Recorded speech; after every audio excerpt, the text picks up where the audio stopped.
Hello students, आपका हमारे YouTube channel पे बहुत बहुत स्वागत है। करंट अफेयर एक्सप्लेन सेशन में आज हम बात करेंगे आरबीआई के स्पेशल बेल आउट पैकेज की, जो कि म्यूचुअल फंड कंपनीज के लिए अनाउंस करा गया है। आज जब मैं वीडियो बना रहा हूँ 27 अप्रैल 2020 को। इसका बैकग्राउंड ये है कि रिसेंटली फ्रैंकलिन टेम्पलेटन इन्वेस्टमेंट, जो कि एक लीडिंग म्यूचुअल फंड कंपनी है इंडियन मार्केट में, उसने अपनी 6 स्कीम्स बंद कर दी हैं म्यूचुअल फंड डेट मार्केट से रिलेटेड। इसके चलते अब पूरा कंटीजियन इफेक्ट फैलने का डर है म्यूचुअल फंड इन्वेस्टर के बीच कि ओवरऑल म्यूचुअल फंड सेक्टर जो है वो डूबने वाला है या घाटा होने वाला है।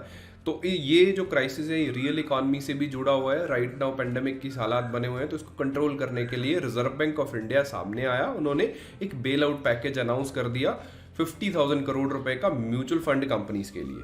तो हम इसी चीज़ की डिटेल में आगे बात करेंगे। अगर मैं बेसिक समझाऊंगा कि म्यूचुअल फंड कैसे काम करता है, 2 मिनट में एक लेमन लैंग्वेज में आपको एक वर्किंग नॉलेज दूंगा। उसके बाद ओवरऑल क्राइसिस क्या रहा टेम्पलेटन कंपनी का, या आरबीआई की जो स्पेशल स्कीम है ये फैसिलिटी कैसे काम करेगी, उसके बाद इसके फीचर्स, ओवरऑल फीचर्स क्या रहेंगे इस स्कीम के। ये दोनों पॉइंट्स एग्जाम स्पेसिफिक रहेंगे और यहाँ से मैं उम्मीद करता हूँ कि प्री या आने वाले एग्जाम्स में क्वेश्चन पूछे जाने की संभावना रहेगी।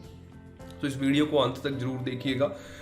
अब इस सेशन का जो पीडीएफ रहेगा वो हमारे टेलीग्राम चैनल पे मैं अपलोड कर दूंगा, वहाँ से जाके डाउनलोड कर सकते हो। और अगर आप घर बैठे तैयारी करना चाहते हो तो O2 IAS अकेडमी की मोबाइल ऐप डाउनलोड कर लीजिए एंड्रॉयड और iOS ऐप स्टोर से। इसमें बहुत सारे पेड और फ्री कोर्सेज अवेलेबल हैं UPSC as well as state civil services examination की तैयारी के लिए। So without any further delay हम लोग स्टार्ट करते हैं। पहला पॉइंट कि म्यूचुअल फंड काम कैसे करता है। देखिए, म्यूचुअल फंड बेसिकली एक इन्वेस्टमेंट करने का मेथड है। यहाँ पे इन्वेस्टर्स को एक ऑप्शन दिया जाता है। वो इन्वेस्टर्स जो अपना पैसा सिक्योरिटीज में, यानी कि स्टॉक्स में, स्टॉक मार्केट, शेयर मार्केट्स में या बॉन्ड मार्केट में इन्वेस्ट करना चाहते हैं, बट वो डायरेक्टली इन्वॉल्व नहीं होना चाहते या उनको नॉलेज नहीं है या वो इतना बड़ा रिस्क लेने का एपेटाइट नहीं रखते, तो उनको एक इंटरमीडिएटरीज कंपनीज एक ऑप्शन प्रोवाइड करती हैं जिनको हम म्यूचुअल फंड कहते हैं। आप अपना पैसा म्यूचुअल फंड कंपनी को दीजिए, वो पैसा, आपका पैसा फर्दर किसी मार्केट में इन्वेस्ट करेंगे, सिक्योरिटीज में, वो शेयर मार्केट हो सकती है, वो बॉन्ड मार्केट, डेट की सिक्योरिटीज हो सकती हैं। वहां से जो रिटर्न आएंगे उन रिटर्न्स को आप तक पास कर दिया जाएगा। वो ये कंपनीज एक फीस चार्ज करेंगी, इसको कमीशन फीस बोलते हैं, या डिफरेंट स्कीम्स इनकी वहां पे चलती हैं इन्वेस्टर से पैसा इन्वेस्ट करवाने के लिए। So in a simple language you can get to know कि इन्वेस्टर से पैसा लेके उनका फंड पूल करके आगे मार्केट में इन्वेस्ट करती हैं म्यूचुअल फंड कंपनीज और वहां से कमीशन कमाती हैं। और इन्वेस्टर भी खुश रहता है क्योंकि उसको डेली वाइज रिस्क एनालिसिस करने की आवश्यकता नहीं है, उनके फंड मैनेजर ये काम उनके लिए कर रहे हैं। अब ये सिक्योरिटी मार्केट्स देखिए, अब करंटली हालात क्या है कि पेंडेमिक के चलते ओवरऑल जो सिक्योरिटी मार्केट्स हैं वो डाउन चल रही हैं, चाहे वो स्टॉक मार्केट्स की बात करें या डेट मार्केट्स की बात करें। तो राइट नाउ जो इन्वेस्टर लोग हैं, इन्वेस्टर लोगों में एक कंटीजन फैल गया है कि मेरा पैसा जो इन्वेस्ट हुआ है वो बढ़ने वाला तो है नहीं, वो डूब सकता है, डूबने के चांसेस है। तो they want their money back. उनके पास जो ऑप्शन है वो अपना पैसा इन फंड मैनेजर, इन म्यूचुअल फंड कंपनी से वापस मांग रहे हैं। इसको टेक्निकली बोला जाता है रिडेम्पशन प्रेशर।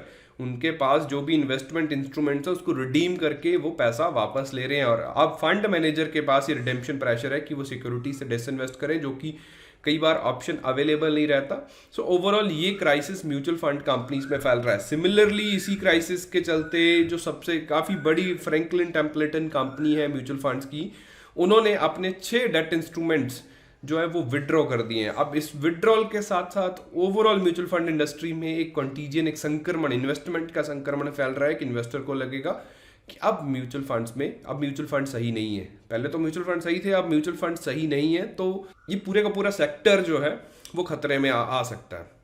और म्यूचुअल फंड सेक्टर हमेशा इकोनॉमी के साथ क्लोजली लिंक्ड रहता है, तो इसका हेल्दी स्टेट में होना काफी आवश्यक है। तो इसको ठीक करने के लिए आरबीआई को सामने आना पड़ा। उन्होंने 50,000 करोड़ का बेल आउट पैकेज अनाउंस कर डाला। अब हम उस पैकेज की बात करते हैं। लिक्विडिटी विंडो ओपन करेगी तो ये कैसे काम करेगी। देखिए, स्पेशल लिक्विडिटी फैसिलिटी दी गई है म्यूचुअल फंड कंपनीज के लिए।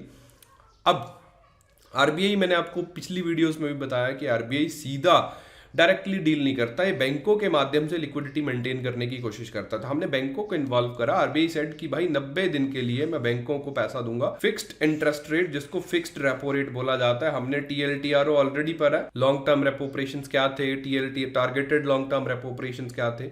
आप आई बटन में क्लिक करके देख सकते हो। अगर आपने वीडियो ऑलरेडी देख रखा है तो आप मुझे कमेंट करके बताओगे कि ये एलटीआरओ टीएलटीआरओ की फुल फॉर्म क्या है या बेसिकली ये कैसे काम करते हैं।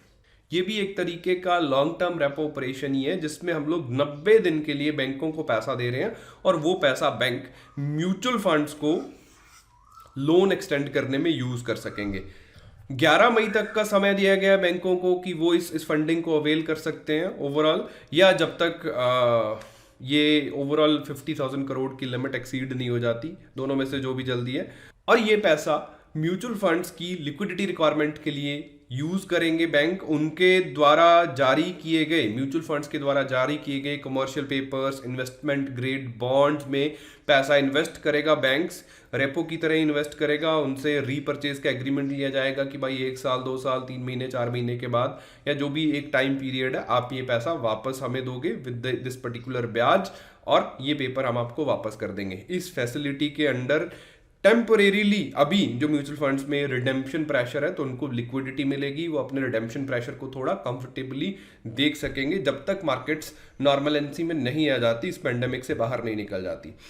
तो बैंकों को इन्वॉल्व करा जा रहा है तो बैंकों को थोड़ा बहुत इंसेंटिवाइज तो करना होगा। इस क्राइसिस के टाइम में बैंक अपना रिस्क क्यों बढ़ाएंगे? तो बैंकों को थोड़ा कंफर्टेबल स्टेज पे रखने के लिए हमने कुछ चेंजेस करे हैं, कुछ फीचर्स ऐड करे गए हैं। जस्ट लाइक हमने टारगेटेड एलटीआरओ 2.0 में भी देखा था कि बैंकों को थोड़ा कंफर्टेबल रखने के लिए कुछ फीचर्स है। सिमिलरली यहाँ पे भी ऐसे फीचर्स दिए गए हैं। सबसे पहली बात होती है, बैंक्स जब इस तरीके के लोन एक्सटेंड करते हैं तो प्रायोरिटी सेक्टर टारगेट्स काफ़ी ज़्यादा हिट होते हैं। प्रायोरिटी सेक्टर टारगेट क्या है कि बैंक अपने नेट लोन का 40% एक डिजिग्नेटेड सेक्टर को देगा, प्रायोरिटी सेक्टर। अब मुझे कमेंट करके जरूर बताना कि प्रायोरिटी सेक्टर कौन कौन से हैं।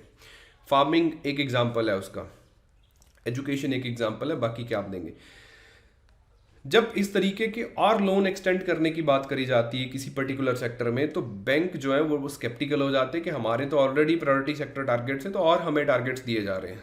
तो करंटली इस चीज़ को ईज करने के लिए आरबीआई सेड कि भाई ये जो सिक्योरिटीज आप परचेज करोगे इसकी कंप्यूटेशन नेट क्रेडिट में नहीं होगी, तो आपके जो प्रायोरिटी सेक्टर टारगेट्स हैं वो बढ़ेंगे नहीं या उनको कोई नुकसान नहीं होने वाला। नेक्स्ट पॉइंट यहाँ पे हर एक बैंक के लिए कैपिटल मार्केट एक्सपोजर लिमिट्स भी रहती है कि आप कैपिटल मार्केट में कितना पैसा इन्वेस्ट कर सकते हो। अगर कोई बैंक म्यूचुअल फंड कंपनी से बॉन्ड खरीद रहा है तो उनकी कैपिटल मार्केट इन्वेस्टमेंट है।